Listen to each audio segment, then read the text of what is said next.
Hey guys, this is Tom Hanks. Welcome back to Test Drive Unlimited 2. And pretty much at the very end of last stream. Hey Frankie, how's it going? Pretty much at the very end of the last stream, we found another viewpoint.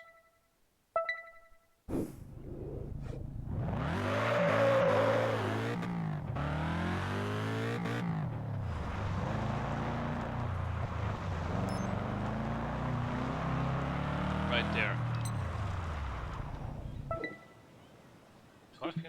12 to 6. It's 8:27. You know what? I'm gonna do this once per stream now. Just quickly go to Ibiza. See if the weather there is cloudy, so I can finally take the last 2 photos. Here's your ticket. How's it going, Frankie? Have a nice trip.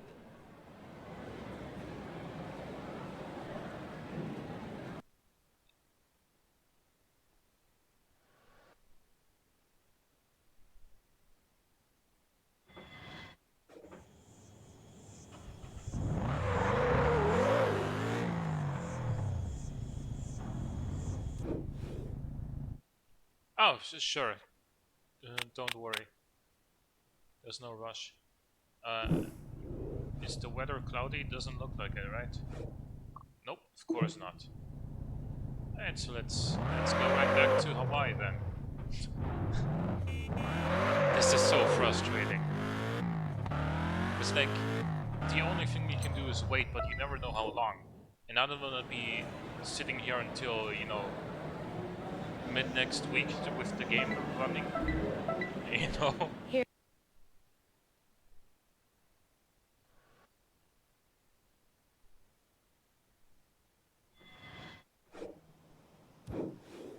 Right, so from what I saw last time, I think that we have mostly roads, no more off-road sections left to explore here on Hawaii, which means we're gonna grab the fastest car possible, which is this. Well, the fastest car that I own. Obviously, you know, technically the Veyron would be faster still, but really only for the highway sections, which there are some we haven't explored yet, of course, but it's also quite a bit of roads that aren't highways that we have yet to explore, and that's why this is gonna be faster. So.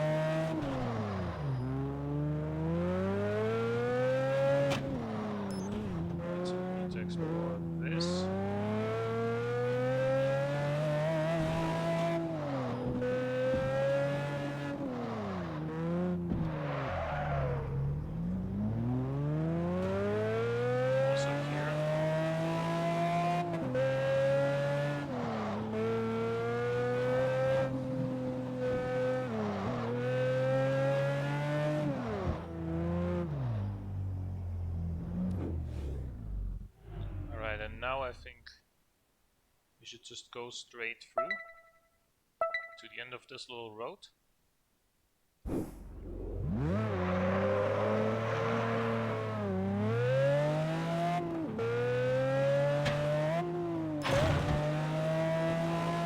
That's a pretty big jump.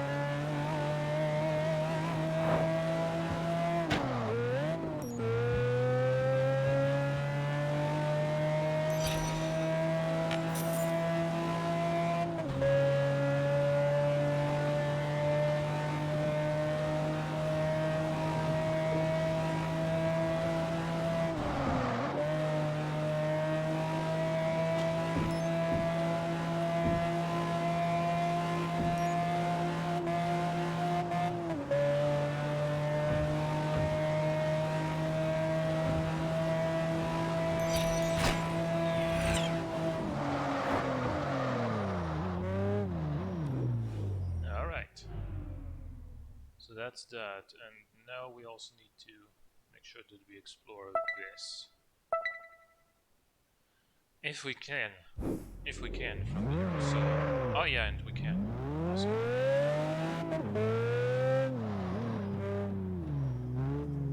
So this should count.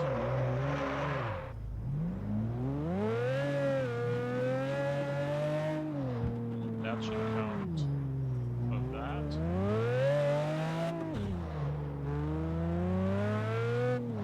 Alright. Eventually we're gonna have to come down this highway anyway.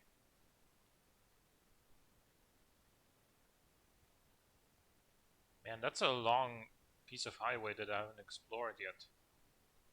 Starts like here.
Stage 6 though, I think there's 10 stages.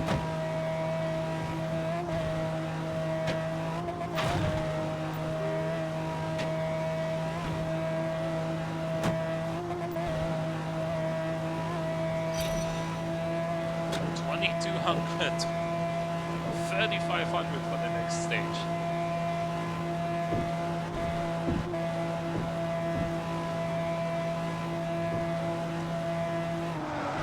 Slow down here. Because those big jumps are super scary in this game.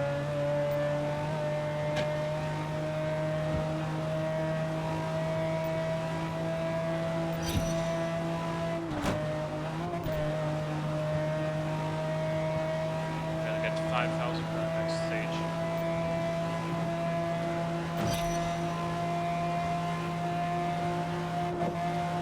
And then 7,500 for the next stage.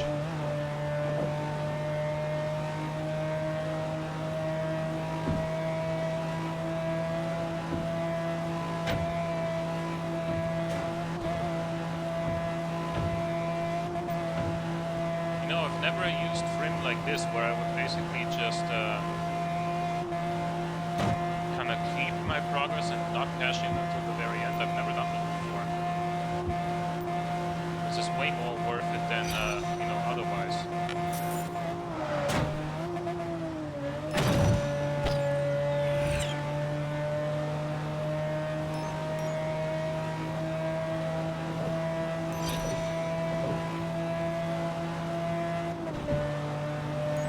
Well, of course, you have to be precise when you're driving the thing, and if you're at the stage with 3,500, let's say, and you bump into something, then, well, yeah, all of your cash is gone.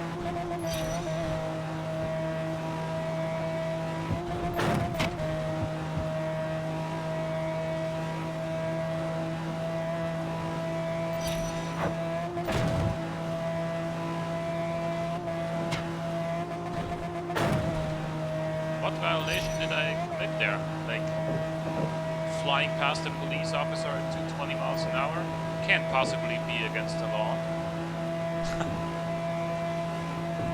I mean, it wasn't other times, so...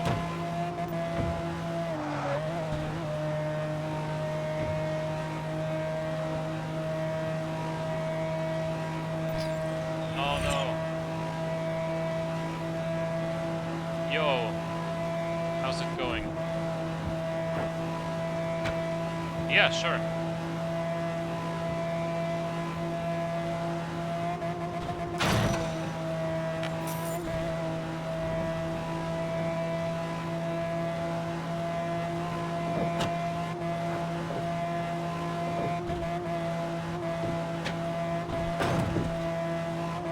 Okay, I'll fix that. Give me a second. It's probably just because of this car, though.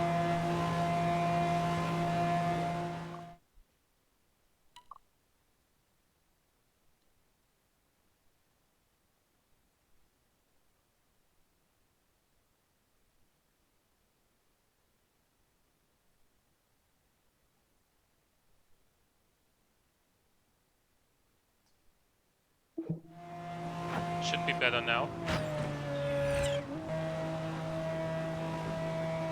Alright. So, alright, good. Now, what was... Oh, we've actually reached a point that I've already explored. That was fast. Wow, yeah. We actually did it. And from all the way there across this highway, all the way here in what feels like no time at all. Wow.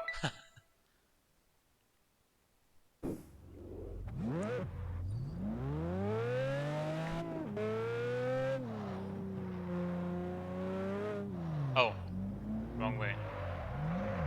These intersections are sometimes really hard to navigate. And we're actually not supposed to go here, but I don't care.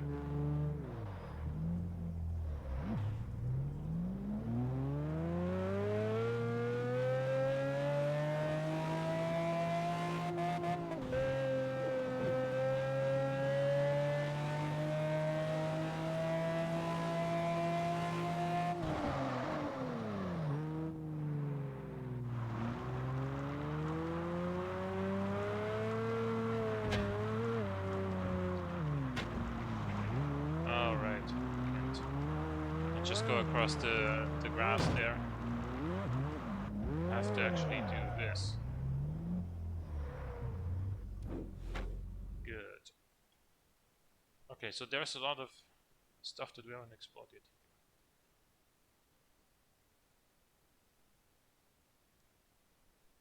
Seems like as good a start as any. It's a huge section here that we haven't discovered pretty much anything here at all.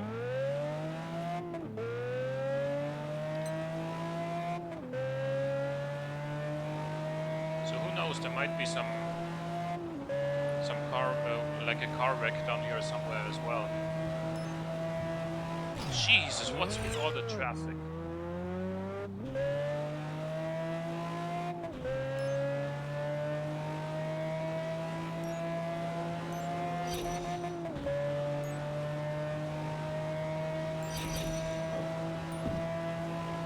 Like earlier we were going down, what, a 5 or 6 lane highway that was completely empty, and now we have a 2-lane sort of country road on the side in the middle of nowhere, and there's a lot more traffic than on the highway earlier.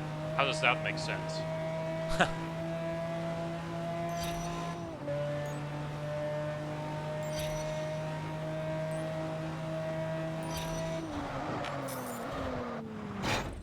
Ouch.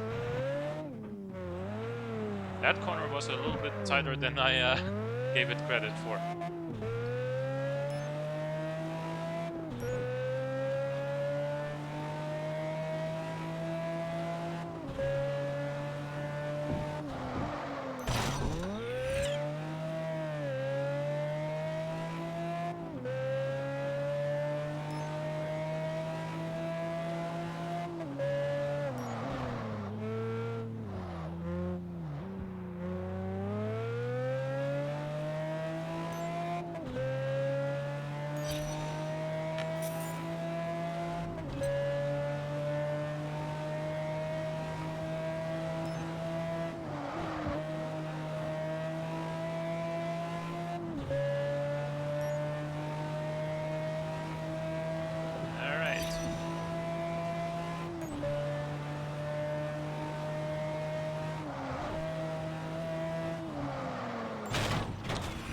Well, you saw him crash into the truck first,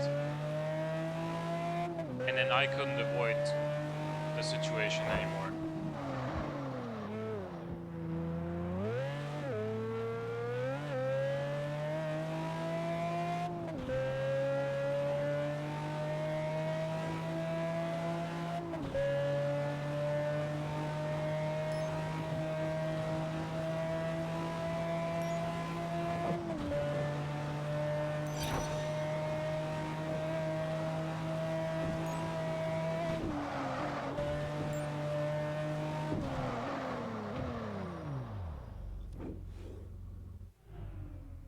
Alright, let's go this way then. You know, I remember TDU 1 as well, and in TDU 1 there was one really bad glitch in the game. You remember?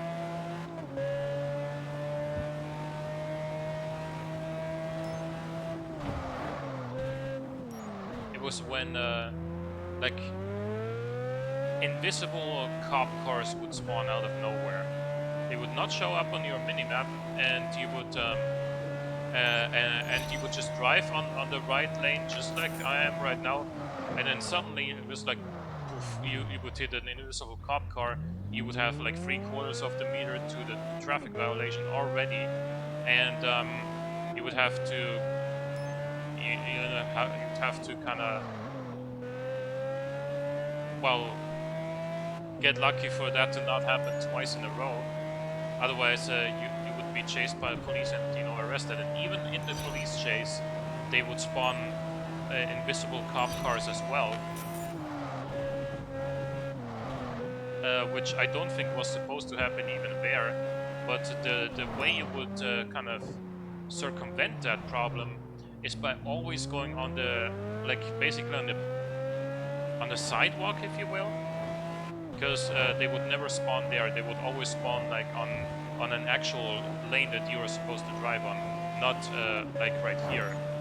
So in the missions that you, where you would, for example, have to escort the car from point A to point B, and if you hit something, you would lose money.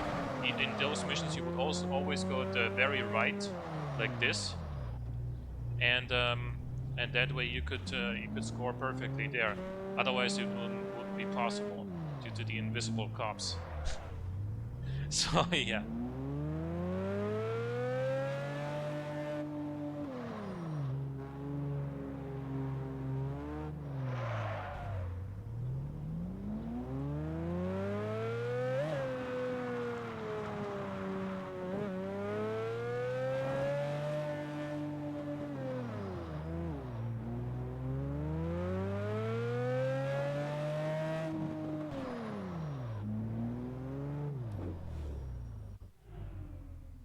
But yeah, that was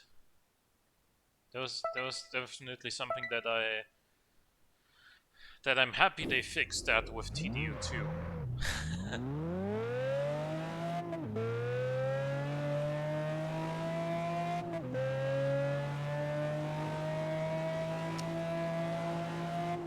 But speaking of like police chases and everything, a game that I kind of miss, if you will, that I played a lot, you know, earlier in my life and also with friends, was Need for Speed World. Have you played that back in its day?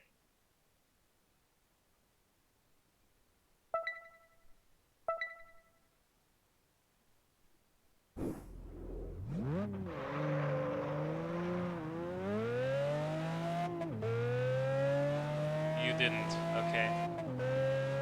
It was fun though. I mean, it was fun for a while before EA did EA things and added cars for ridiculous real-life prices and basically made the game completely pay to win. That's when it stopped being fun. But for, you know, a year or two, it was actually really nice.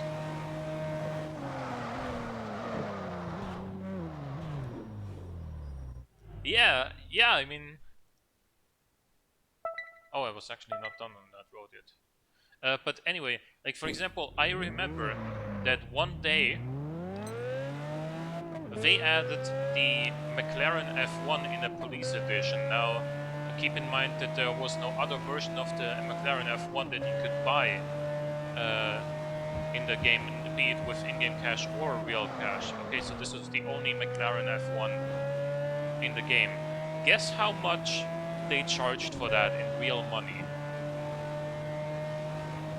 Like, how much would you say that a single car as paid DLC would, like, what would be expensive for one car?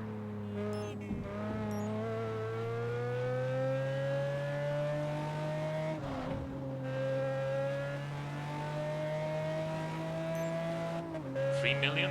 Well, I mean, come on. As a DLC in one game, with real money, by the way. Like, you would normally say that if a game adds like a one piece of content that's like, you know, $2-3, $5, that's normal. $10 is already kind of expensive because you're only getting one thing for it, right? If it's not a bundle of some kind, then $10 is usually considered to be pretty expensive, right? Well, that McLaren in Need for Speed World was 80 euros. Yes, 80. For one car in the video game that you would otherwise have no way of obtaining any other way. So that, and obviously it was OP as all hell.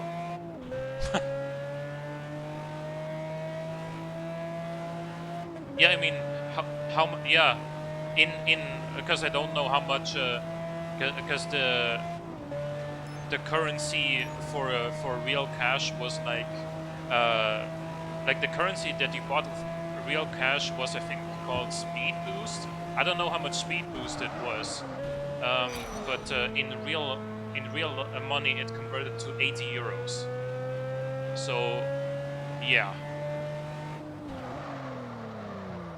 consider that you could buy like the Forza Horizon 4 Gold Edition for 80 euros versus one car in Need for Speed World.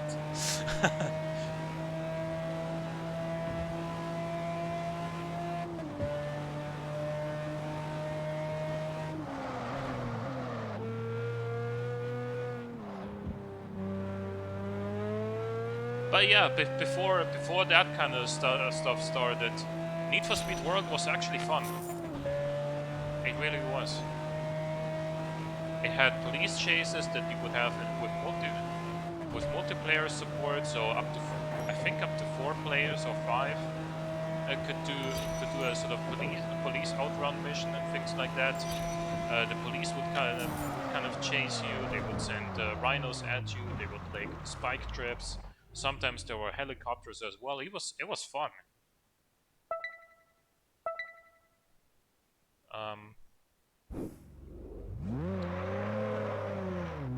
But yeah.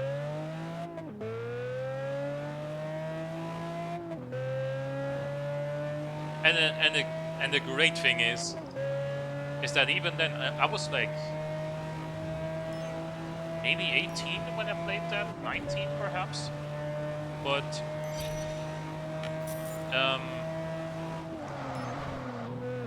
even then, like there were a lot of like kids playing that game as well, and you would always know when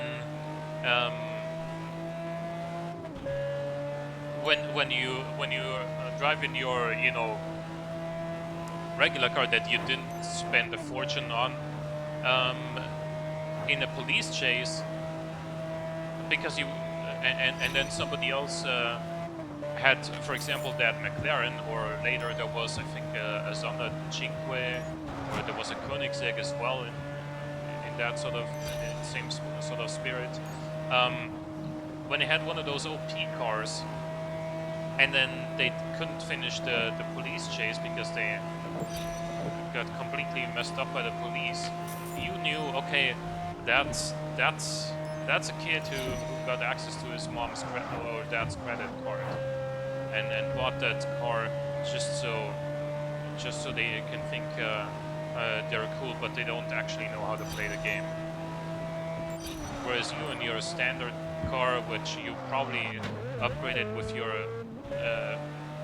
in-game currency that you earned by winning races and police chases, you would know what to expect and where the police would set up their traps and stuff, and you would navigate through it and finish ahead of them easy.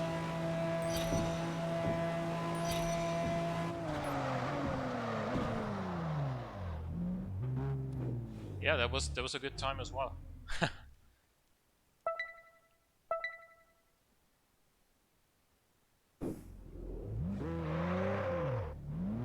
But I think, like, when did the Need for Speed World servers shut down? It must have been like 2014 or 15.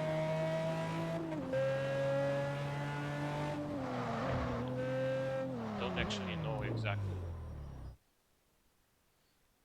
But either way.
And you know what I liked about Need for Speed World is, well, again, until it became pay to win, but before that, I liked that it was pretty casual as well, and like there was no, and it had that sort of feeling where it really felt like one of the old underground games in a way, because you could customize your car a lot. So Need for Speed World had like one of the best like car customizing feature sets, shall we say, of any game I've seen. And it had body kits. You could layer your vinyls. You could you could make, I don't know, crazy liveries for your car. You could earn different performance upgrade parts, either through I think up to a certain point you could purchase them with in-game currency. You could also win some kind of RNG crates for completing races, and they could get you some nice parts as well. And obviously you could buy them with real money, because it's EA. But yeah, as far as the customization on your cars go, it was really cool. I wish they would make another game like that, because let's be honest, the past couple of Need for Speed games, yeah, they haven't been good.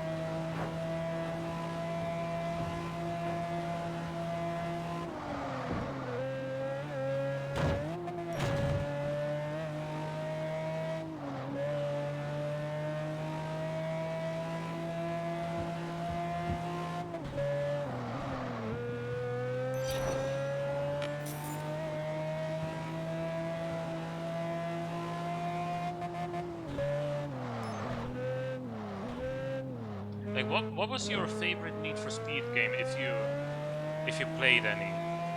Can be any one of them, even counting the old ones as well.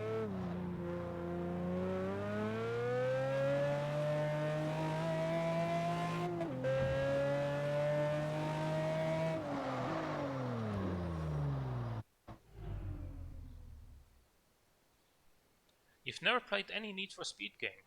That's interesting.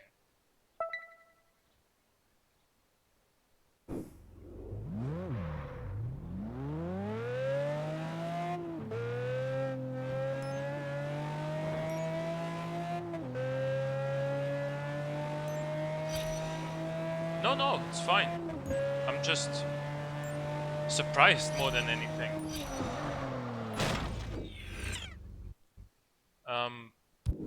But, you know, well, what was my favorite Need for Speed game? Basically, I really enjoyed Underground 1 and 2. I can't decide between them, to be honest with you.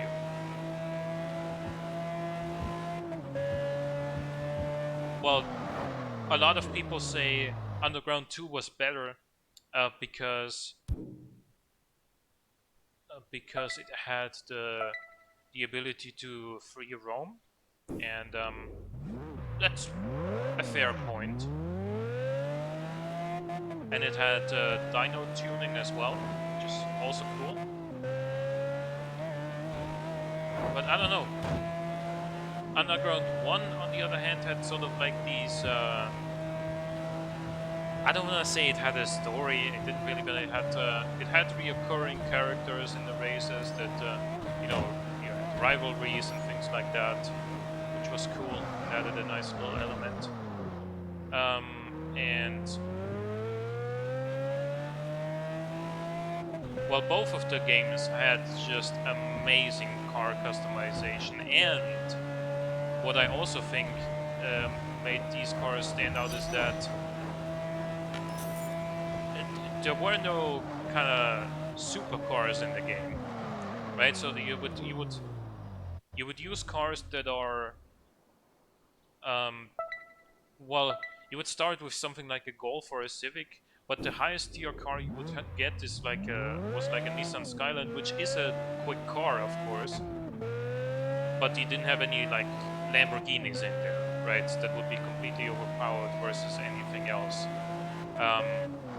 And so, with all upgrades installed, there wasn't really any car that was not viable. There wasn't really any truly bad car, and that's what I think made these games so interesting as well. Is that you can truly choose whichever car you like. Like you could win races with all of them.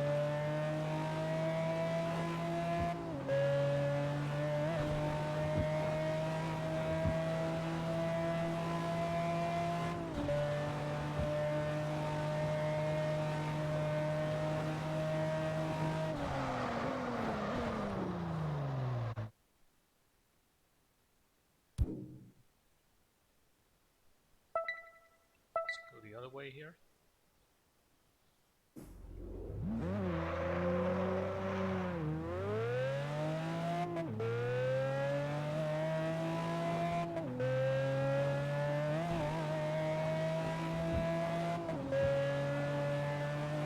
I used to play FIFA in GT6. Okay, that's fair. I've never really been into FIFA. Like I guess soccer is just not really my thing. But,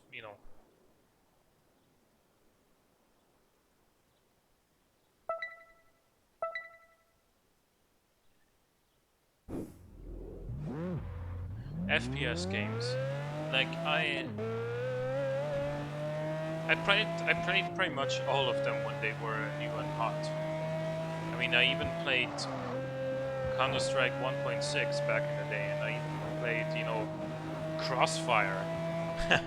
If you've heard of that, it's also one of the OG FPS games that's actually still around.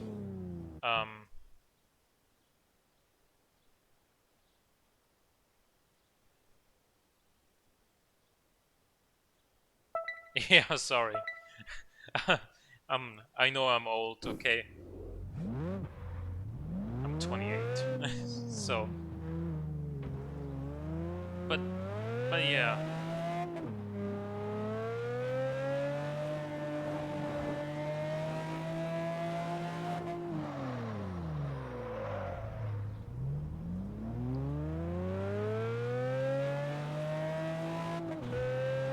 Years older, okay.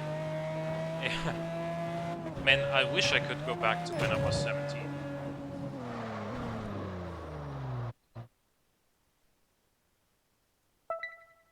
Not necessarily because I don't like where I am now, but because, you know, I know so much more about a lot of things now than I did back then that could have really changed my life for the better. Like, for example, these days I know how important it is to invest money if you have some to spare, rather than spending it on, you know, random things that might be fun right now, but are, you know, in the grand scheme of things, a pretty big waste of money. So, like the amount of money that I, for example, spent for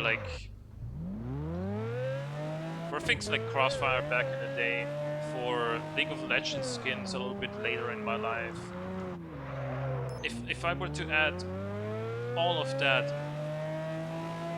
if I were to add all of that up and then invest it in like an investment fund, like I guess in the US it's called the S&P 500, here it's called something else here in Austria, but it's an equivalent. So something that is pretty safe to grow every single year, and it's not gonna grow, you know, tenfold, but it's gonna grow by a steady like 8 to 10, maybe 12% on average every year. And just if you just leave that money alone, leave it in there, buy those investment funds, let it sit there for like 10 years or so. Like you probably won't even notice it that you don't that it's there. You'll probably forget about it at some point, um, unless you check your bank account there very frequently. But say you invest $1,000 right now, and you invest into that every time that you have some other money left over that you don't need for anything else. Dude, by the time you're 30, you can really build up a nice amount of of capital that way. I wish I knew that when I was younger. So obviously I started investing this year after I learned all of this, and so I guess for me it's just gonna come a little bit later when I'm 40 or something like that. The advantage that I've got over most 17-year-olds, of course, is that I've got a job, so I make my own money and can invest whenever I have something left over. Whereas when you're still going to school, you don't typically make much money. Maybe you get some pocket money or stuff, but yeah. But if you, for example, if you went for an apprenticeship rather than for college or something, and you do make a little bit of money off of that, you know, obviously get your driver's license unless your parents pay for it. But if your parents do pay for it and you've got money left, invest it.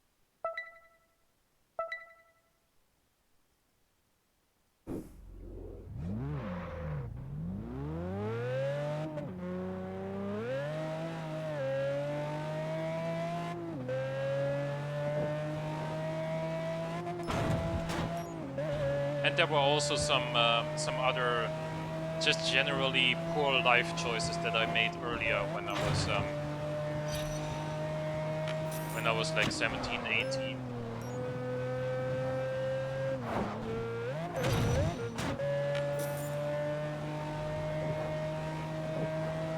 Like if I look back and analyze some of the situations back then, I definitely did have a couple of chances of finding a girlfriend, let's just say. But the idiot that I was didn't take them. So I've never had like an actual relationship, for example. And that could have changed my life. You never know.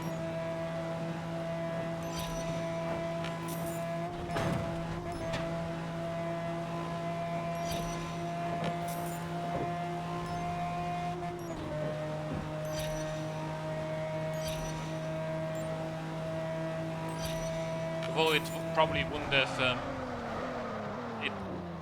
if I had a relationship when I was like 17 or 18 and I wanted to also and I wanted to also invest money, yeah, those two things probably don't go together that well because girlfriends are expensive.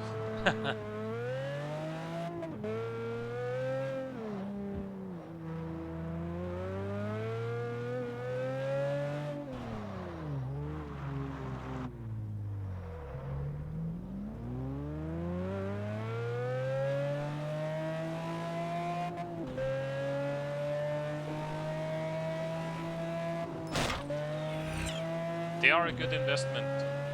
Well,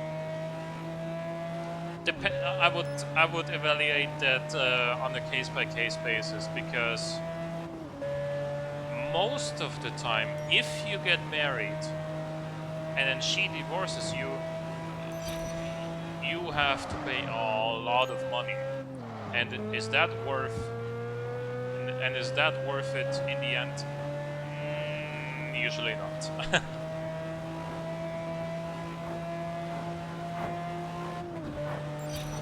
Like if it works out, awesome.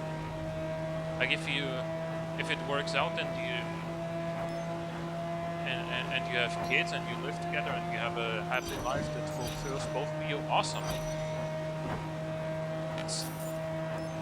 But if not,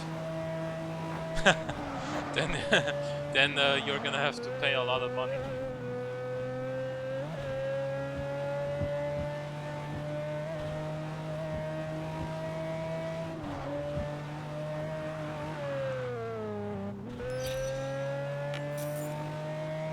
Well, the problem is, see, my uncle is not a dumb person either. For example, right? He's been married for like, how long was he married to his now ex-wife? Like 30 years. Anyway, it started by her cheating on him. But he kind of just took it for a while. Then he started, you know, dating another woman as well, and that's where hell broke loose. My aunt brought not only their children against him. She took it to court too, and she deliberately like manipulated the house that he bought with his cash, where they all had been living in. She kind of picked herself and then said he hit her and all the things like that. And even though she has a full-time job, she was lying to the lawyers and said she's only working part-time, and had to kind of arrange that with her employer as well. All the things like that. And you know what? He lost the goddamn house for that.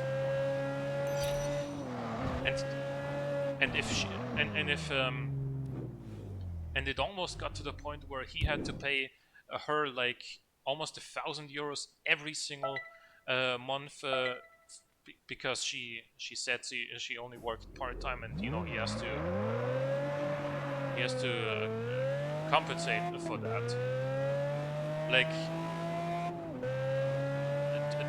you have to realize early in your life, please listen to this.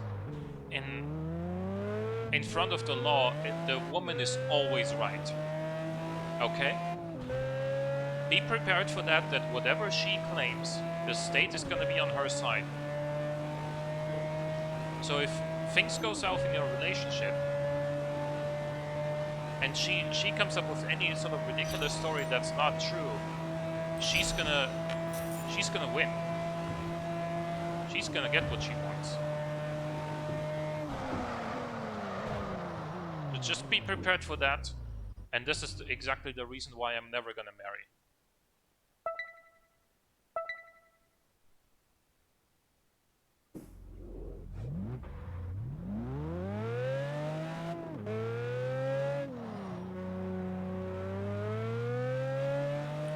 Relationship? Fine.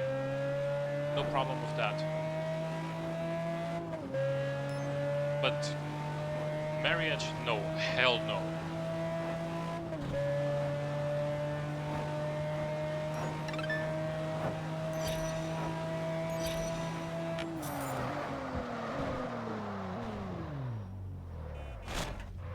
Come on.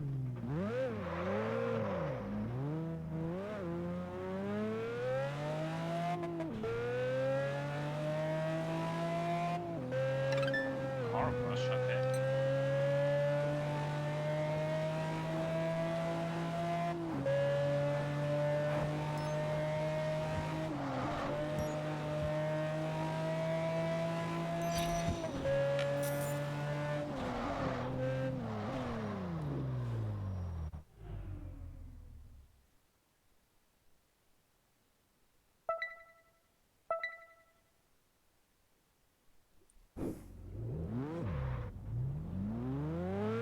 Maybe because I'm in love account what you're saying so negative. Dude, I'm not against relationships at all. Embrace it, but don't marry her, is what I'm saying. Don't move together either, because that can also, when you break up, if she really, you know, if she really pushes it, that can also lead you into a lot of trouble. But a relationship where the two of you are kind of still sort of independent, totally fine.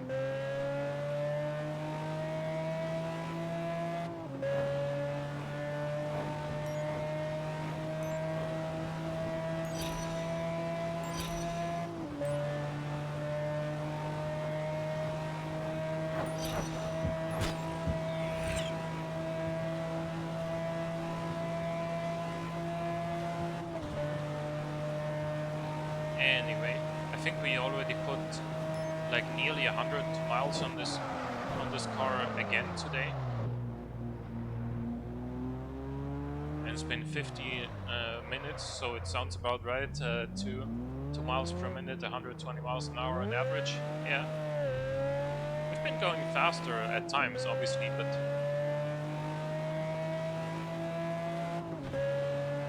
some quick traveling, accelerating back up, some city turns,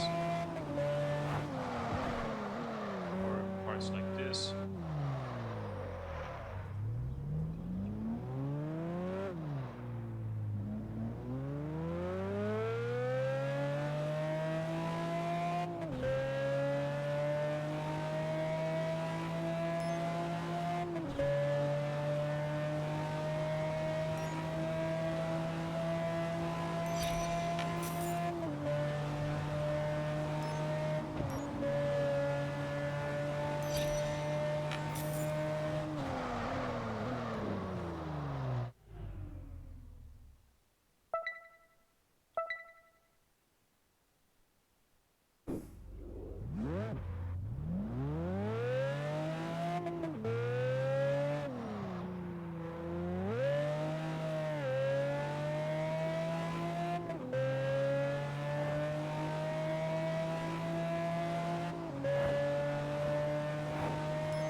That was bad.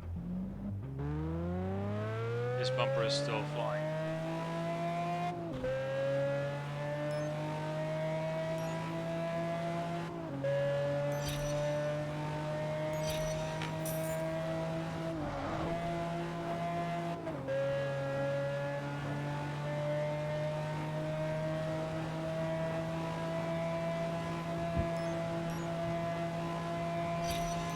So we got this here.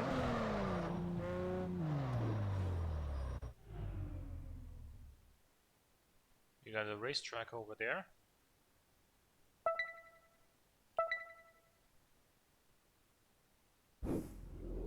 Thank you.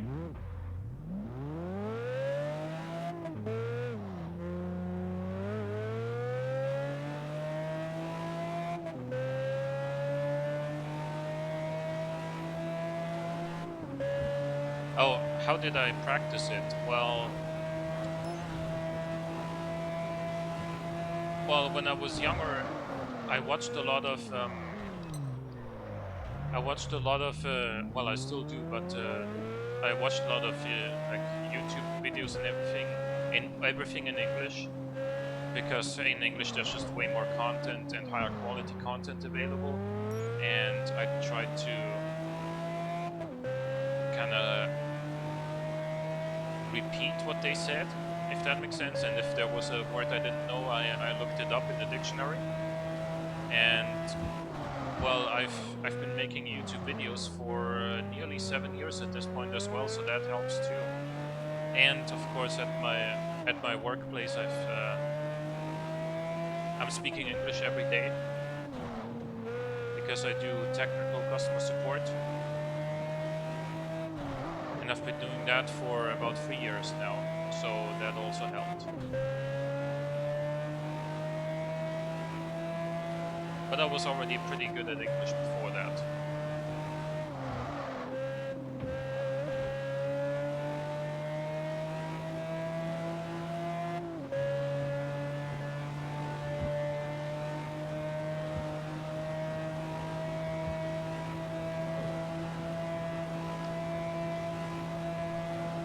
I have a high school degree and I started, but later cancelled a study which was philosophy, which was one of the big mistakes that I've made in my life. So the reason I started studying philosophy is because in high school I had a teacher that I really resonated with. And he taught me German and philosophy, and I thought that he was really good at his job, and he made the topics really interesting and thought-provoking, as I think philosophy should be. And I think there's a lot of things you can learn from reading some philosophic books as well. And so I want to study it. But you know, as I went on, it became clear that okay, philosophy is a great thing. You know, to like reading philosophical books is a great thing to do in your free time, but it's not really something that I can see myself doing, you know, as a job. And when that realization hit me, I canceled the study. So.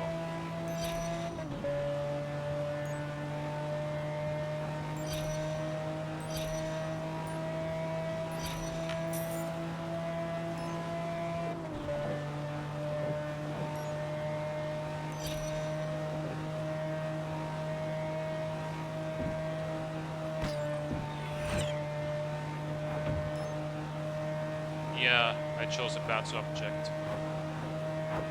Indeed. You know, in hindsight, I should have followed my my parents' advice, because I was already into, you know, gaming and everything. Not really so much into the technical side of computers back then as I am now, but I should have studied like IT. But the problem with that is we did have IT classes at school as well. Like every week we had was it 1 or 2 hours? I can't remember, but in the last grade of high school, we had a few like programming classes as well with like Java, I think. Yeah, I think it was Java. And I really didn't understand that very much, and I figured, okay, if I'm gonna go to uni and study IT, I'm gonna have to learn a lot of programming, but I'm very good at programming, so I'm probably gonna struggle, right? So that was my reasoning for not choosing that. In hindsight, I should have definitely studied it. Like, knowing what I know now, I actually learn very easily when it comes to these like computer technology related things. I don't know about programming. I've never learned programming, but the other stuff, like how a computer works, like on a physical and on an electrical level, I learned a lot about that since I started this job like over 3 years ago, and I taught myself a lot of it by watching YouTube videos and read some papers as well, and I didn't have much trouble understanding that. So, you know, now I have a qualification, a diploma for being a system admin under Windows. So if I wanted to, I could work as a system admin. But I also feel like this is one of the certificates that that's nice to have, but I really don't want to work as an admin. It's just a job that strikes me as really kind of boring, and also you have a lot of responsibility as well. Like a lot relies on just you, and it can be very stressful as well. And it's one of those works that's sort of an ungrateful work. People don't thank the admin enough in most uh, businesses.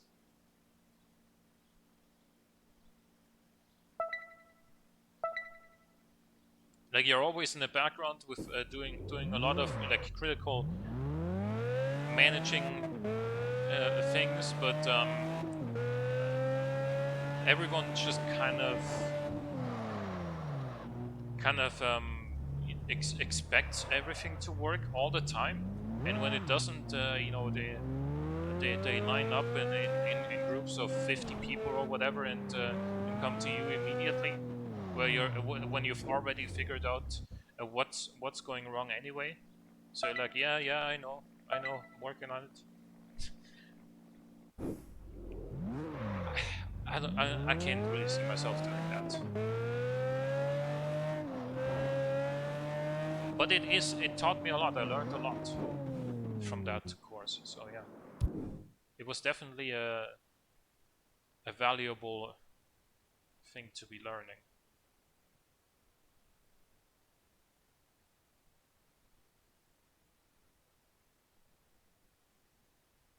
Okay, let's get this over here.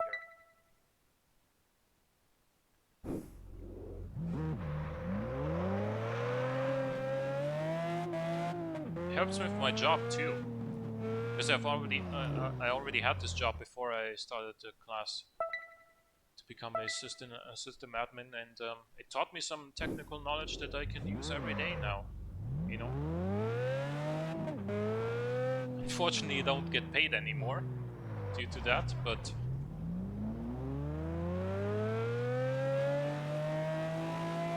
well, I don't get paid any more per hour, I should say. I still get paid my regular wage, obviously, but I don't get paid more than before. That's what I meant to say.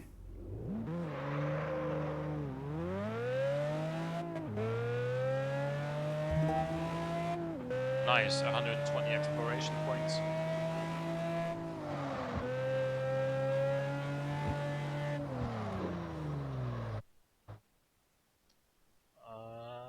Is it here or is it here? I think it's...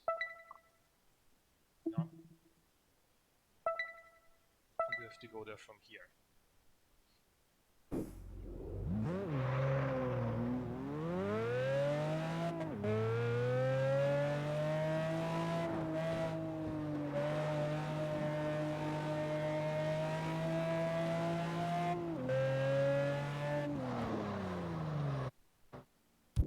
Awesome.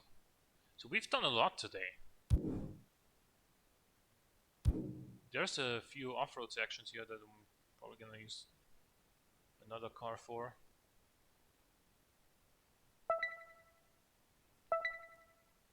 There's still a lot to explore over here though.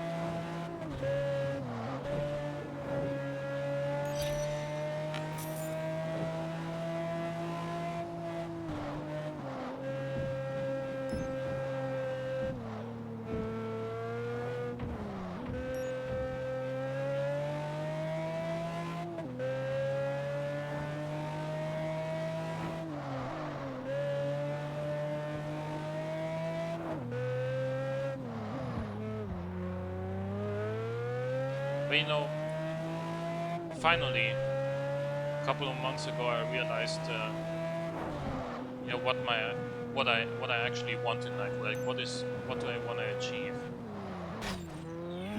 And doesn't matter how I get there, but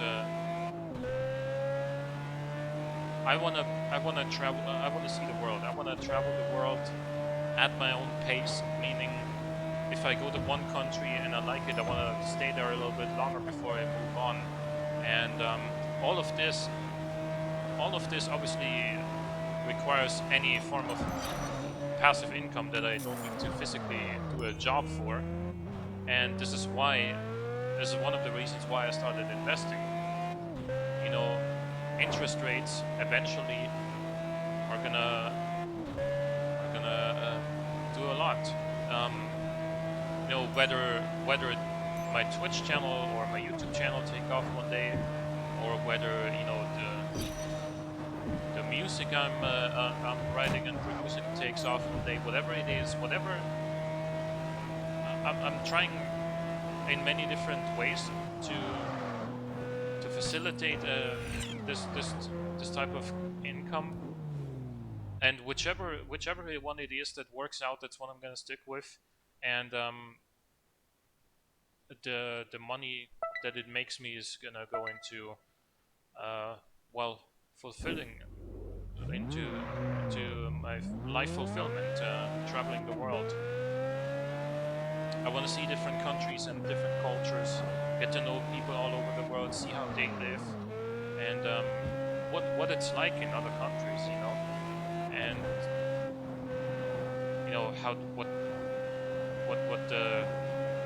what it's like to live in that climate, in that environment. And to be honest, if you really think about it, I don't even need as much passive income as you would maybe think, given that, you know, I would be basically traveling at all times and never be at home anymore, where I've got everything. But the truth of the matter is, I'm from Austria, and most countries on Earth are cheaper to live in than Austria is. Sure, like, some countries are more expensive too, like Denmark or Norway, but most Asian countries are, except maybe Japan, are cheaper to live in. You know, definitely most South American and African countries are cheaper to live in. I think Australia is cheaper to live in as well than Austria. So, you know, for the most part, if I make pretty much the sort of money that I'm making now, which isn't a lot, but I make it passively without having to work a fixed job,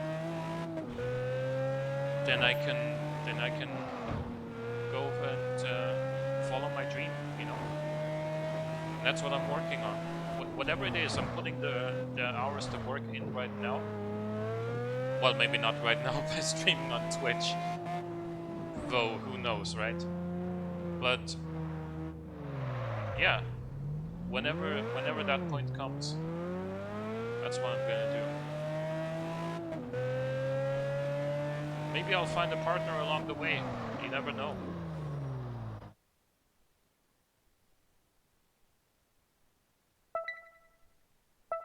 Thank you.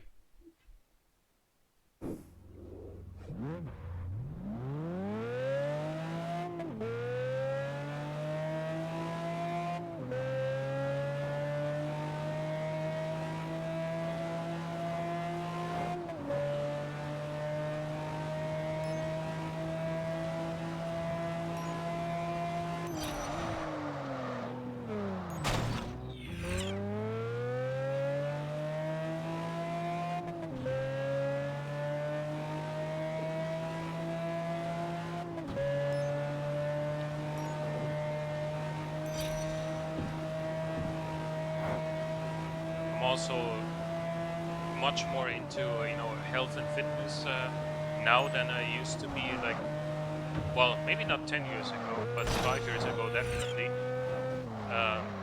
Like earlier in my life, I did go to the gym regularly, but then life and especially uni and everything happened, and didn't have time for it anymore. Now I'm eating healthy and I'm training multiple times a week. At the moment, I'm doing a new diet to lose weight, and I'm training 5 times a week. Before March, I was actually bulking up and training only three times a week, but heavier. And so, eventually, in 5 years or so, if I'm consistent about this too, I could maybe become like a personal trainer too, if I wanted to, or make videos online, give courses or whatever. You need to gain weight, but you don't like eating. Well, I mean, it's difficult to gain weight without eating, but there are ways for that as well. So, for example, what I do after my workout, because I don't like eating huge meals either, I get myself a blender. I put in some water, some protein powder of a flavor that I like, and some peanut butter. Please do also make sure that it's actually like good peanut butter though, so organic one that doesn't have a ton of added sugar and chemicals, but rather one that's mostly, if not exclusively, made of peanuts. And so I blend that, and 1 scoop of protein powder and 100 grams of peanut butter is like 700 calories. If I need more for my diet, then I'm gonna add more. If I don't, I don't, And it tastes delicious.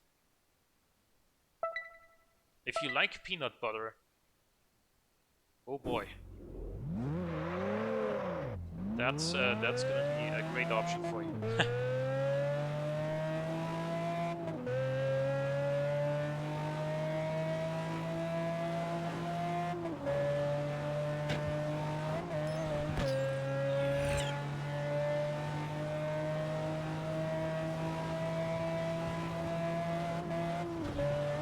Not common here. So, man, I forgot where are you from again? I can't remember.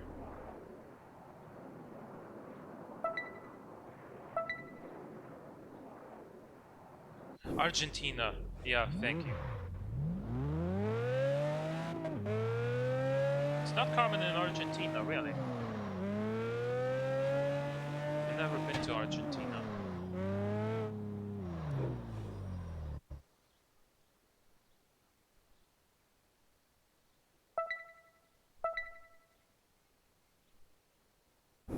But I guess, I mean, forgive the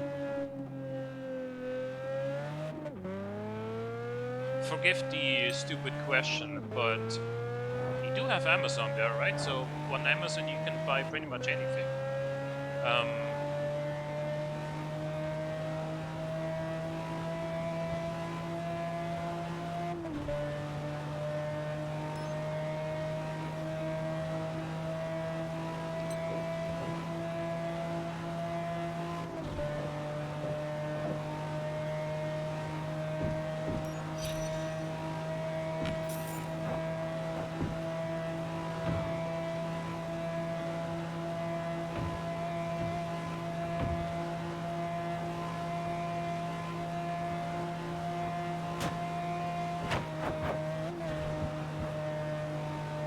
Any price in 5 years cost 7,000% more.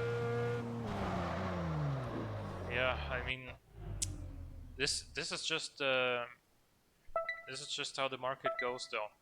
Like, it's not just inflation; it's also, you know, some products are being made in China, so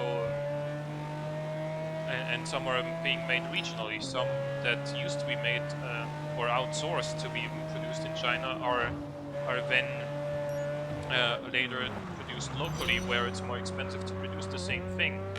And there's a political aspect of that stuff as well that I don't really want to get into on my stream, but you know, there's many factors that can lead to that. And I guess, you know, investing into an index fund that can make you money every year and keep increasing your money's value every year is so important, because otherwise, if you just put that money into your bank account, you know, every year it's going to be worth less and less due to inflation. Whereas with the investment fund, if it makes you more money than what you would lose through inflation, then you're much better off, right, in the long term.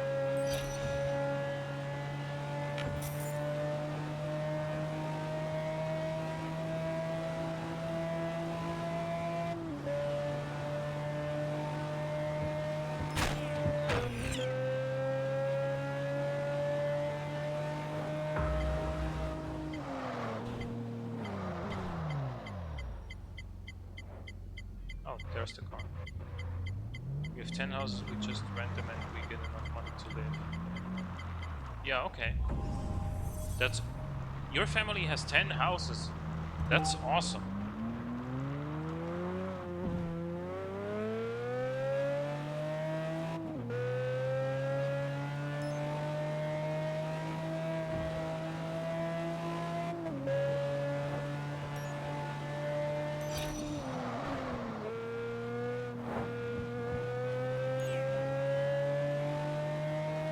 They don't cost that much. Okay, sure, but you've got that that passive income from rent every month, right?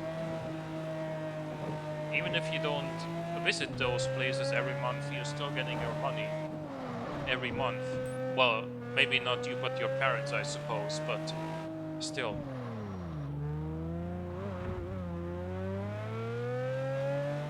Nobody would look for a house in Argentina. How so? Like, don't people here also need a house to live? Or do they just kind of look for apartments instead?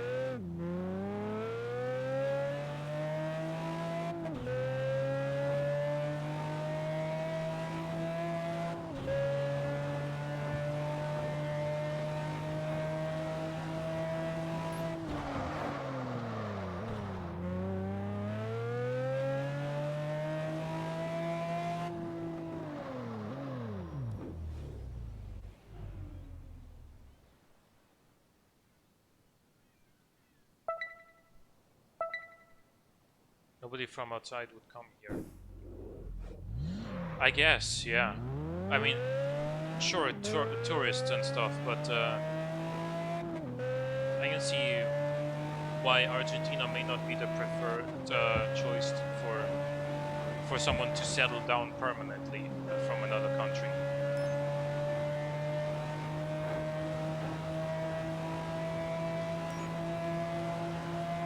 Yeah.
Imagine having 10 houses in the USA. You would never need to work. Yeah, yeah. I agree with that. You know, same for Austria, to be honest. If you've got 10 houses here and you rent them, you're good.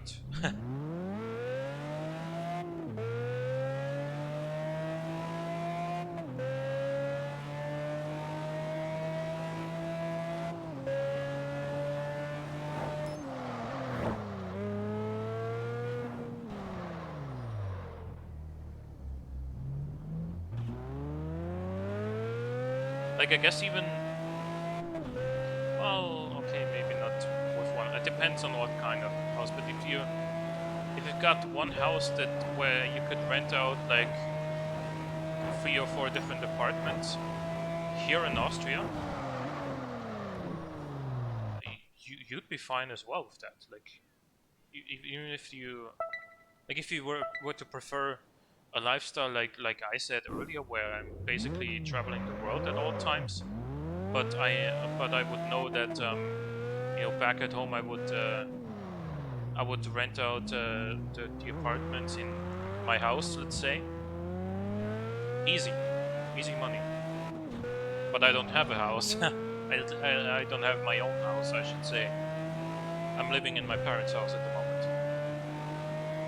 Got my own apartment here, but you know, the house is still my parents'.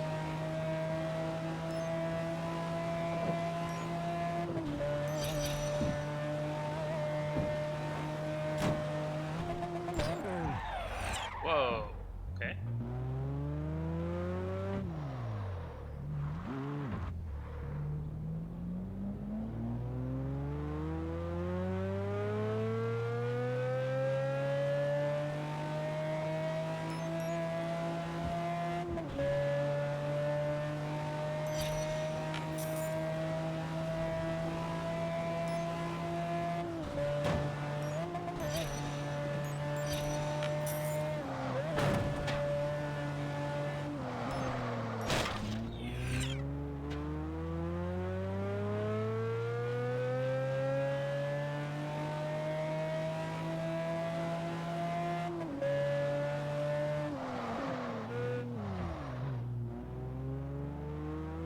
No, that wasn't my intention. Don't doubt her. Just enjoy the relationship as it is. Just don't marry her. That's all I'm saying.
the thing is, and this is something that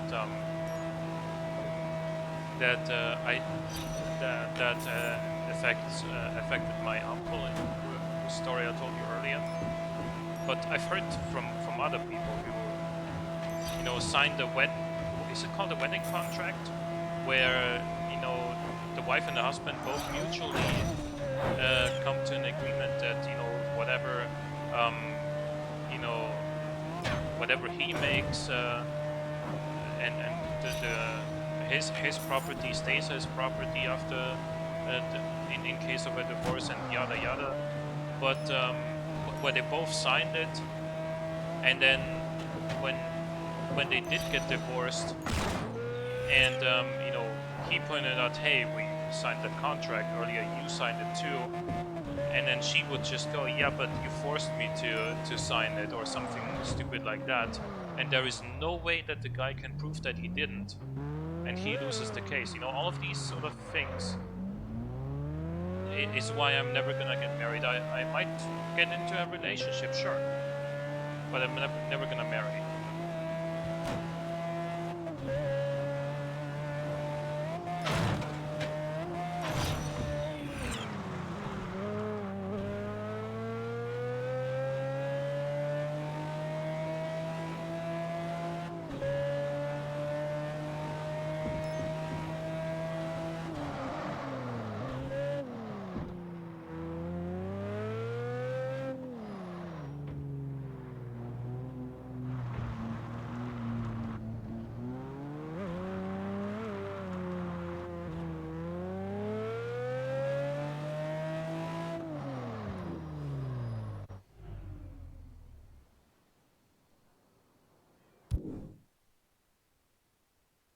Dude, there's still so much here that I need to explore. Wow.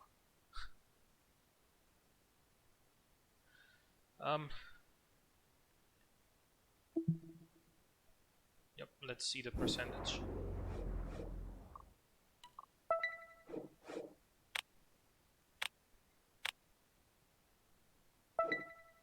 Road 74%. Hawaii 1 and 2, we've got 100%.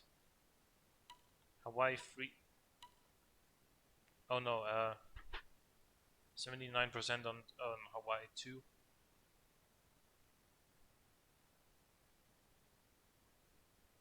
$66 on Hawaii 3, 64 on Hawaii 4. Okay. Not too bad.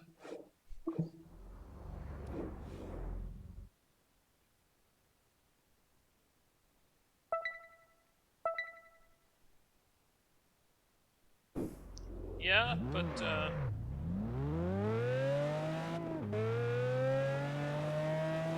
please don't have any doubts about about the girl. Just enjoy it as it is now. Just be wary that it might not last forever. But then do enjoy it while you have it. I really mean it.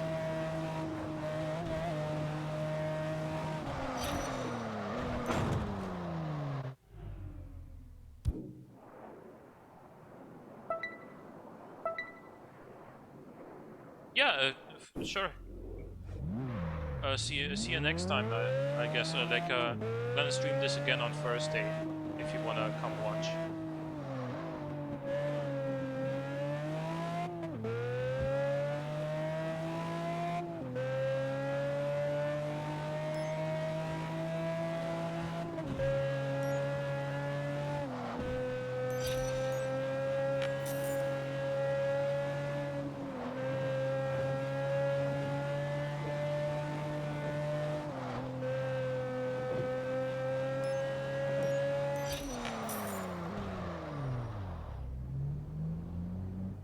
Yeah, no problem. But whenever you're available, whenever you wanna come watch again, I'll be happy to have you. See you next time.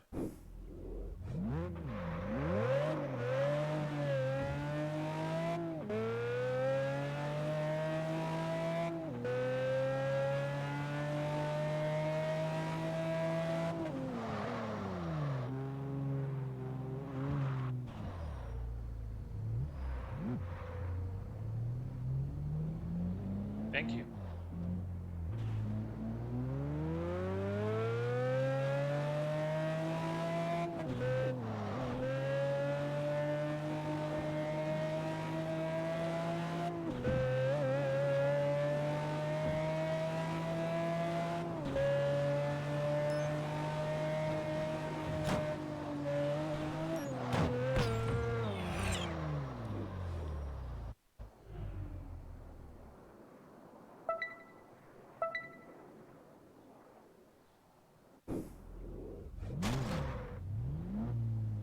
What happened there? Okay.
Just kind of here, quietly enjoying the exploration here.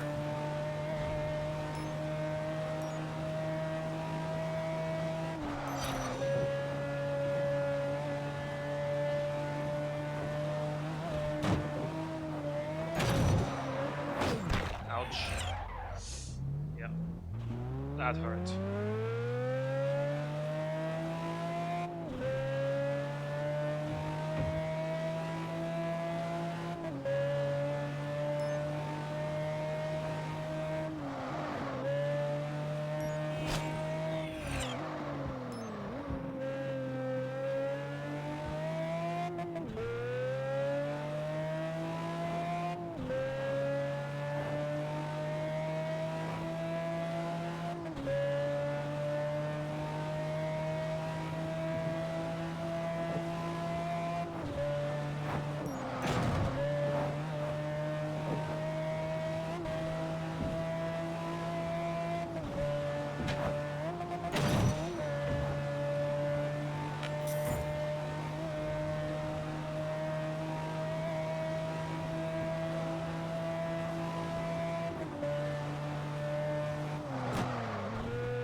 Yeah, I'm used to talking alone indeed.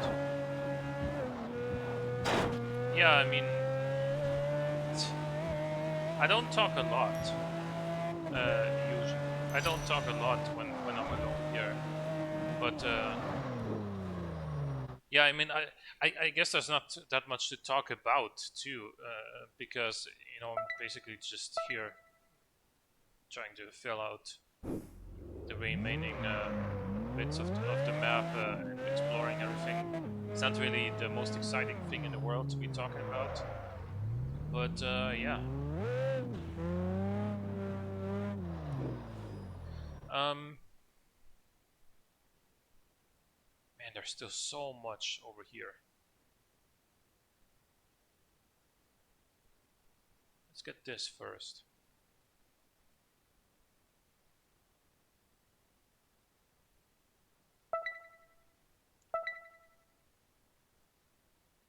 Right.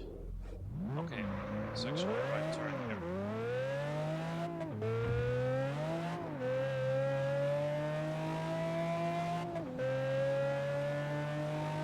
I'm really surprised that we only found one car wreck today. Because I've explored, I think, going by the tachometer, about 150 miles. 150 miles of exploration, just one car wreck. I mean, that's not a very good ratio.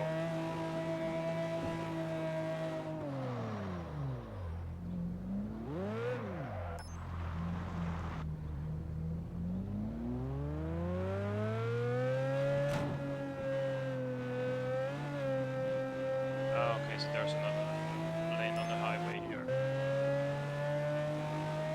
Let's try and see how much we can get on that trim again.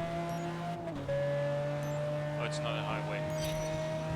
And it's not long either.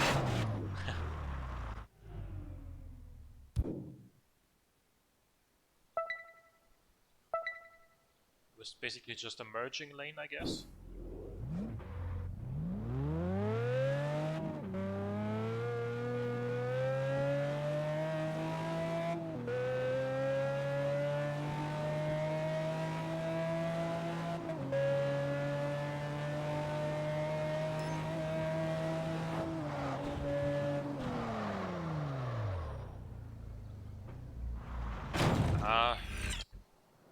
Stupid barrier.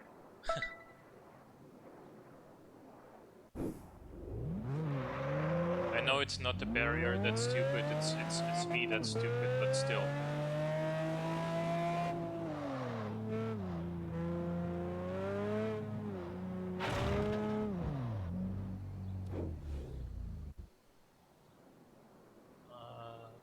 Here.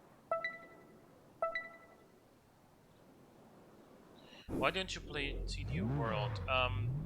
Because I went to Steam and to the Steam community page and found the link to TDU World, and I found the instructions there. Like step 1 is like to clean reinstall of TDU 2, which I don't want to do yet, because, well,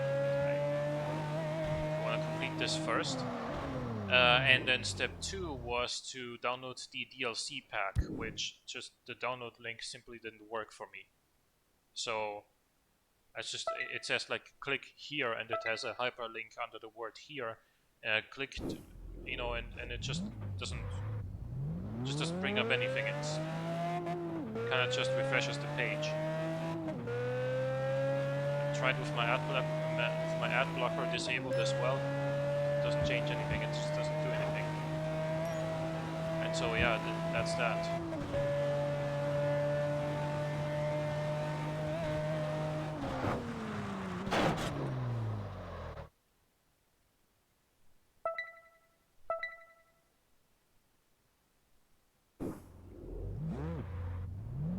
Yep, unfortunately. I really would like to play it, to be honest. And yes, even though it's kind of painful, I would go through all of this exploration again too, eventually, you know.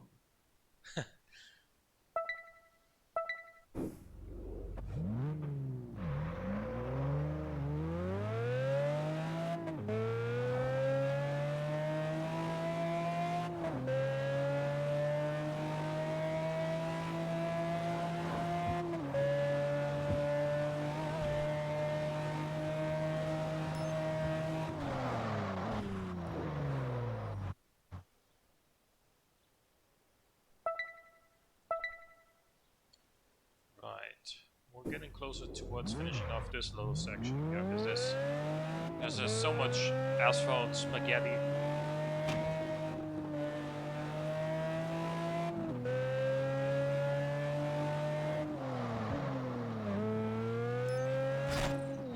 And I stole that phrase from Jeremy Clarkson, by the way. I can't take credit for that.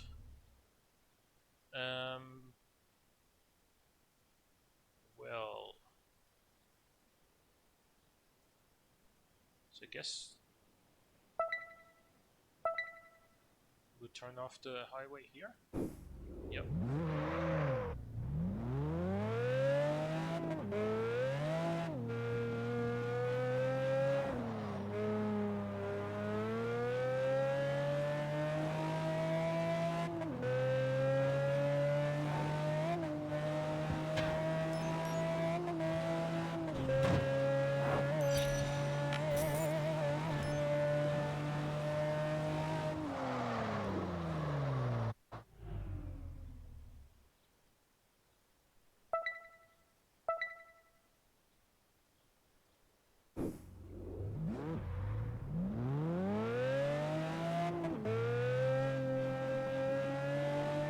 What about having a kid? See, I don't want to. I want to switch topics. What's your goal in life? Have you decided what you want to do in like 10 years from now?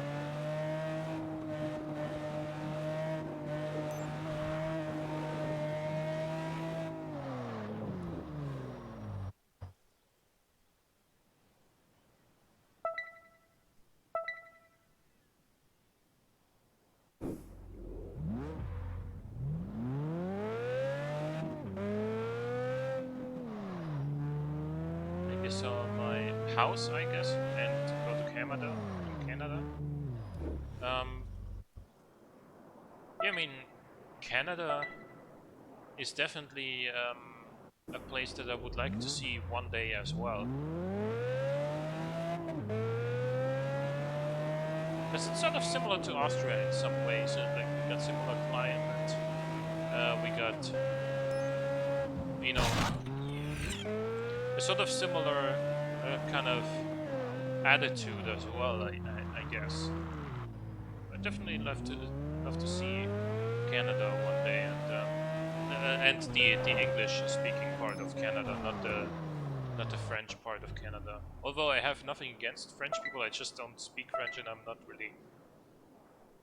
I guess I'm not willing to learn yet another language, I guess.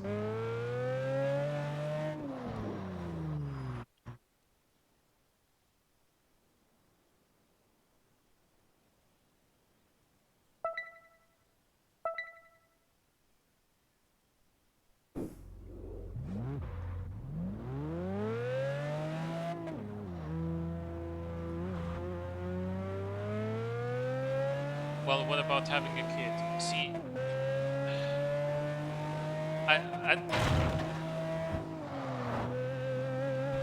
I don't wanna destroy your. I don't wanna destroy your dreams or your visions or anything. It's just that for me,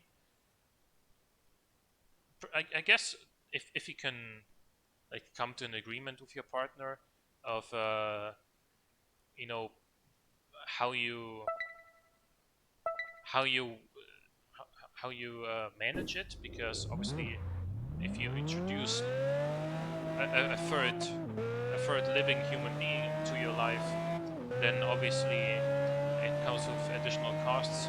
It comes with additional responsibilities. If you can come to an agreement with how the two of you are going to share all of these responsibilities,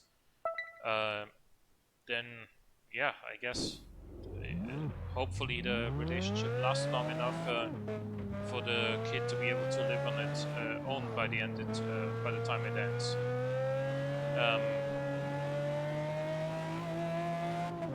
you do have to realize that for the next like 18 years, say, you're gonna you basically you're gonna have to hope that your partner is still gonna be with you. Otherwise, you gotta think about the child too, what it does to that, and child custody or whatever it's called. If you do break up beforehand.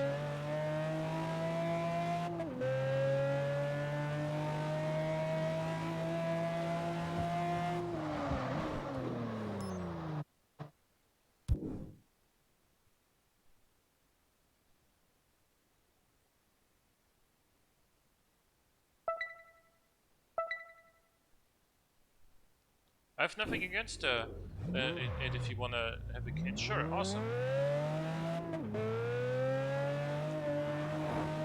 It's just obviously it's extra. It adds extra cost. It adds extra responsibility. It costs a lot of time too, which is the factor that people most often underestimate. Because obviously, when you have a child, usually, if you can provide it to you, you're gonna have a job, right? So you've got a job that takes 8 hours plus driving there and driving back home. Then you gotta then you have the kid too, who you have to care for in the evening when you're already tired from work and things like that. So it's definitely, well, it takes a lot of effort to raise a child and a lot of time and energy that people often uh, don't realize how much it takes. Yeah, that's what I said. And obviously, if you're gonna have a child, it would probably benefit from moving together with your partner. That's a pretty reasonable thing to assume.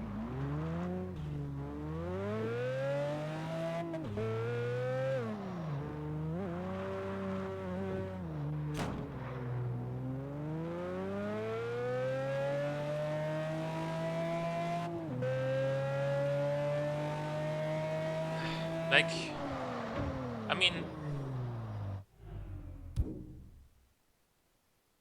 see, what I'm saying now can totally change in I guess maybe not 10 years but 5 years from now, when when I actually get to the point where I can move around the world. Let's say I go to Thailand, for example. Let's say I meet a woman there that I really like and that I want to have a child with. Well, it might happen. You can never really predict what's gonna happen in the future. It's just that in my current position now, where I'm at and the way I'm thinking now, I don't think I would have a child, but obviously my opinion could change. Also depends on how much money I make by that point. Because if it's just enough for me to survive, but not for another human being to survive, in addition to myself, then that's a problem.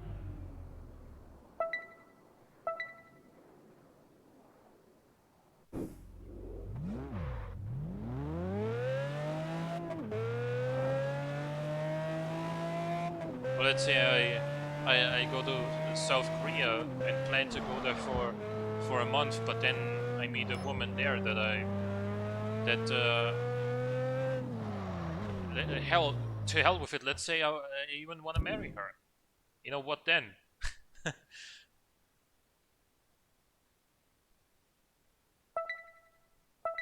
But I just know that it's not.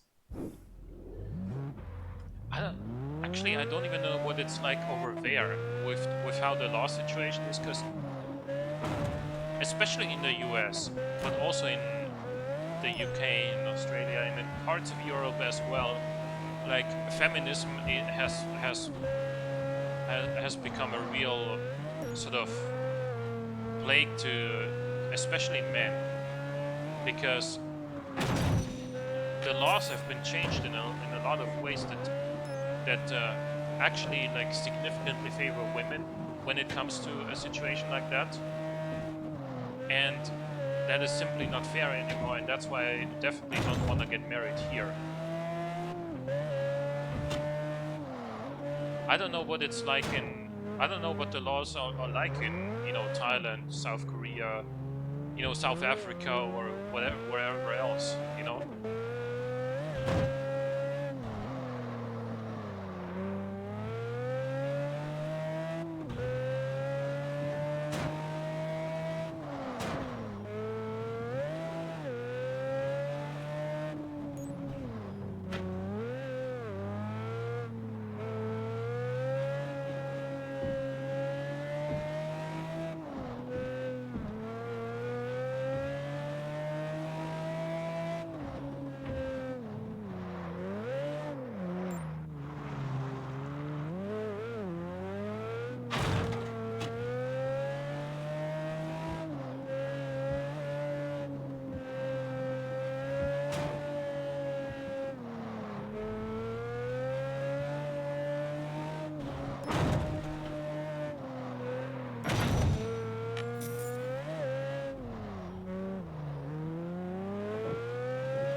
Oh, come on.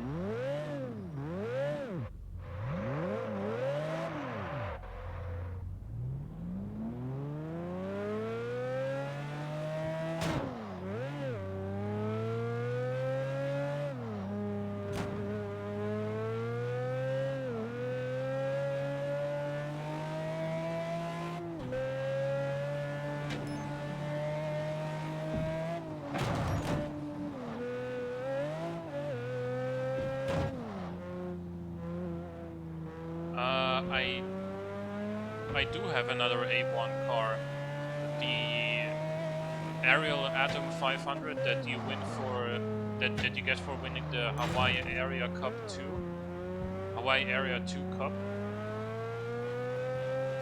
Use it. Okay, I'll go change to it in a second. I want to get to the end of this road first, wherever it. Okay, there it is.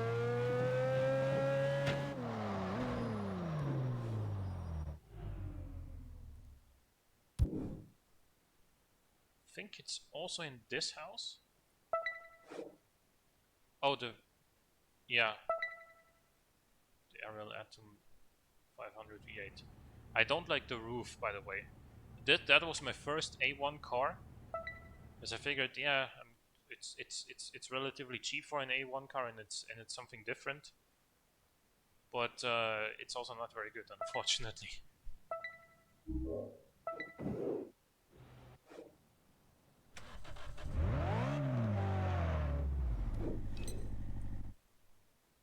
The thing is, see, the reason why I bought it is because I thought that roof was based on the Turbo S, on a Porsche Turbo S, and so I thought it was all-wheel drive, but it isn't.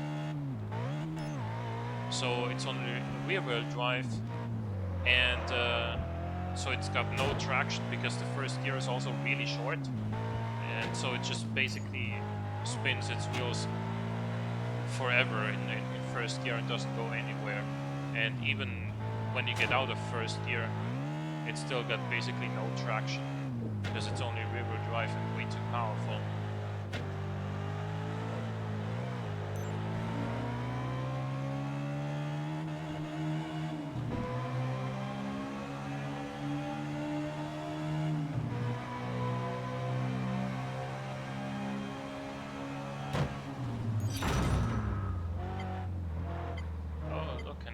wreck somewhere.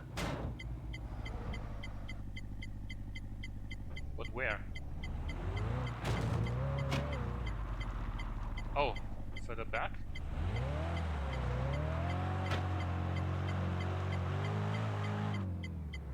Behind me? Up on the hill, maybe?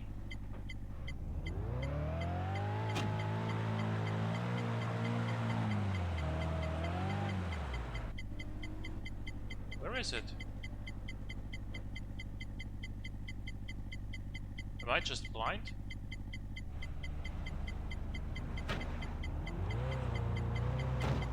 Oh, right here. At the very top.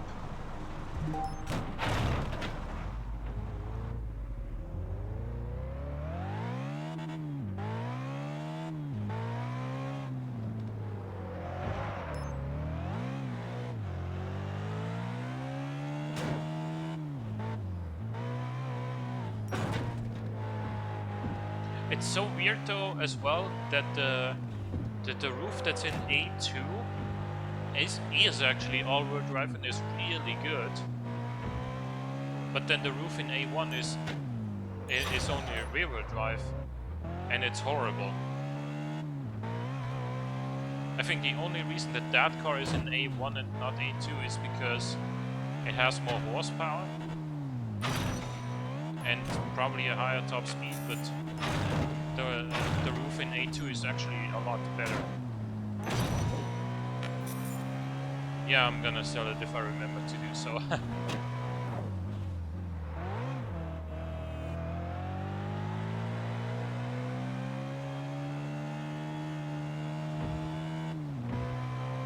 I would prefer less good cars. Yeah, so less cars that are good. Yeah, rather than many bad cars. True. And in fact, I think I have two cars in A2 that I really like, and that I've used also in this playthrough.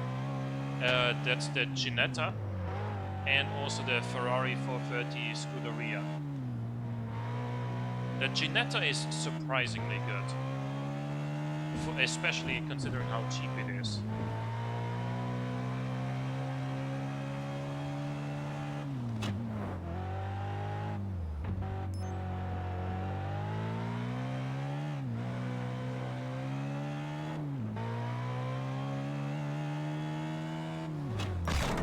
Come on, there was no way for me to dodge that. Hey, at least we're driving a car where the doors can't fall off, because it doesn't have any doors.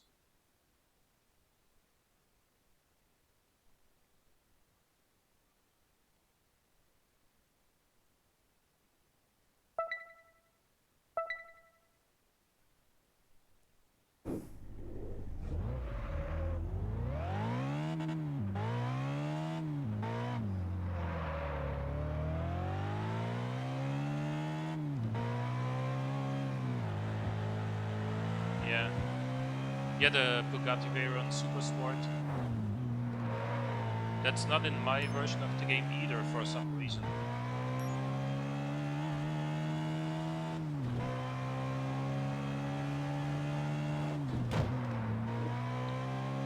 Otherwise, I may have used that instead of the Sunderland Chicken Quail. I don't know.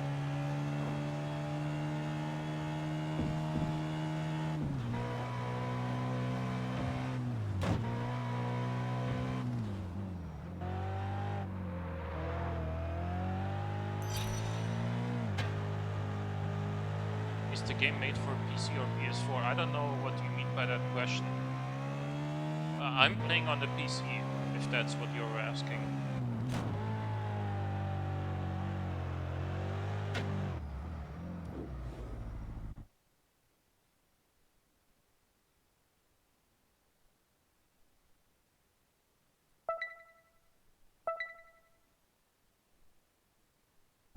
But I'm pretty sure it also came out on the PS4.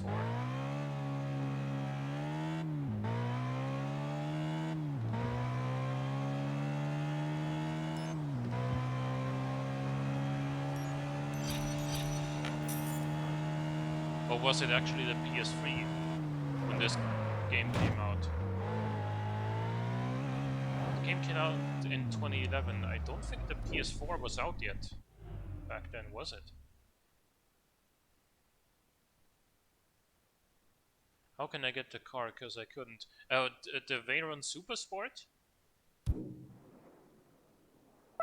Or this one?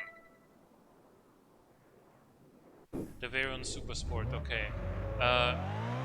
I think it was just... I remember that I had it in the game when I originally bought the game for PC. So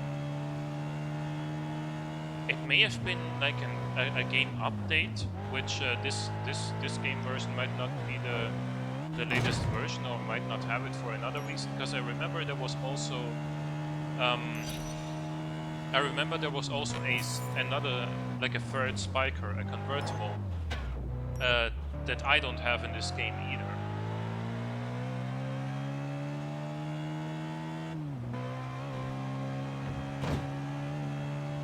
And there was a Ferrari F40, which I think is also not in my game. Or is it? I don't know.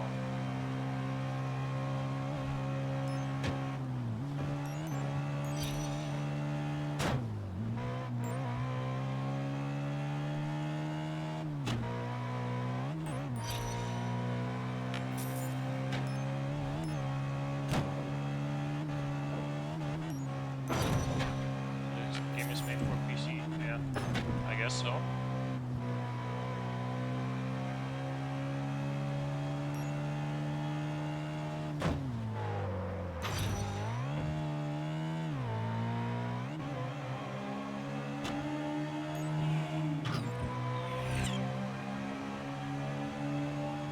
what about if you try to buy it now?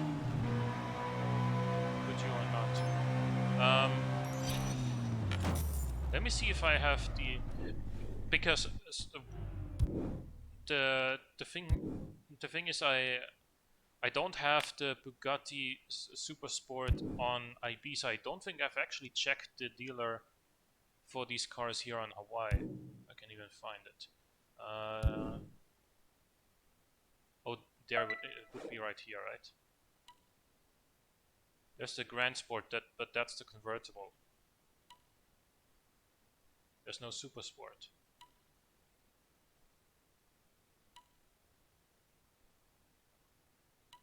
There's also no no Spiker convertible.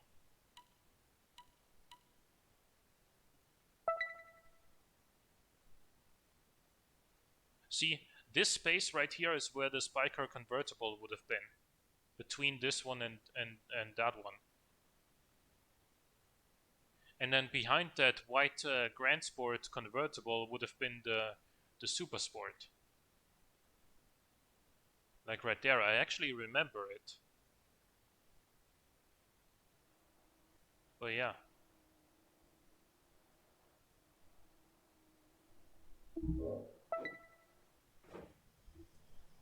Maybe on Ibiza?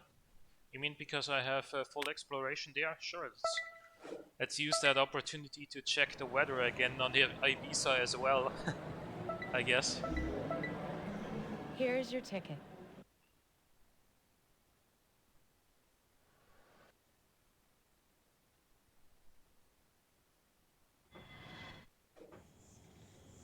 That doesn't look cloudy to me. Right? Yeah. And I think I also completely forgot to take that other photo on Hawaii. So that would be right here. Yeah, same as on Hawaii. There's the Grand Sport, which is the convertible, but not the Super Sport.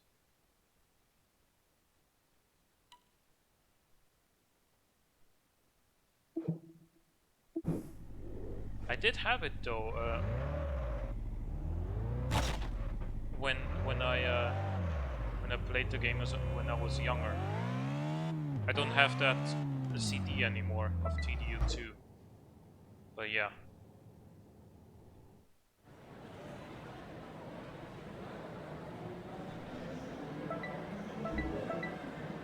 Here's your. And also, you wouldn't be able to download the upload the updates anyway, because the Ubisoft servers for TDU 2 have shut down like years ago. So that's unfortunate.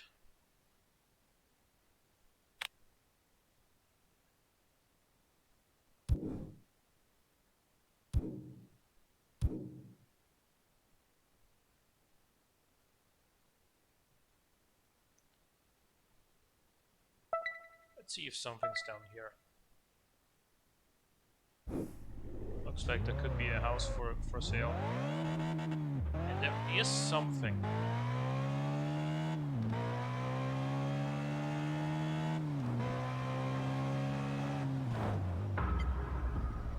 Oh, a car wreck and a viewpoint. So let's mark this spot right here.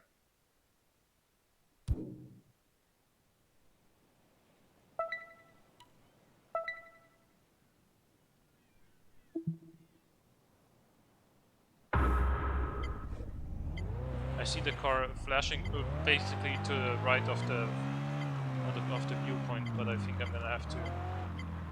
Yeah, I can't go straight through here. I have to turn around and come around the other way.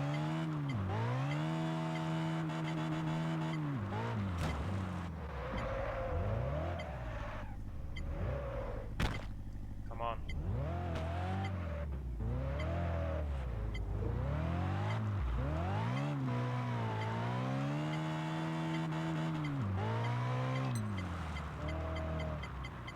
That's number 7.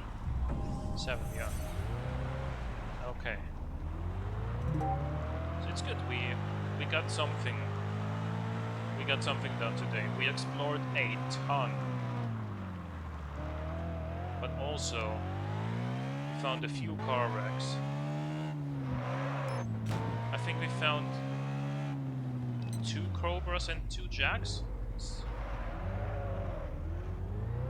1 Cobra and 2 Jacks.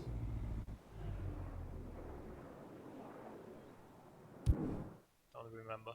But yeah, we're closing in on both of those cars too, but it's getting harder and harder to find the other ones because we've already explored so much, and eventually I'm probably gonna have to just look it up online again. Where the other ones are. Like once we're done with all the exploring, if I haven't found all of the cars, I'm probably gonna have to look up the locations again for the ones I'm missing. Because it's usually in a place where you went by that road in a race, so you don't explore it again later, and that's why you don't find it on your exploration runs. Anyway, I think I've done just about enough today. I'm gonna go to the end of this piece of road here, but thank you very much for staying here with me and for continuing to watch. Okay. Okay. That's interesting. I didn't see any crest in the road there, but maybe I was mistaken.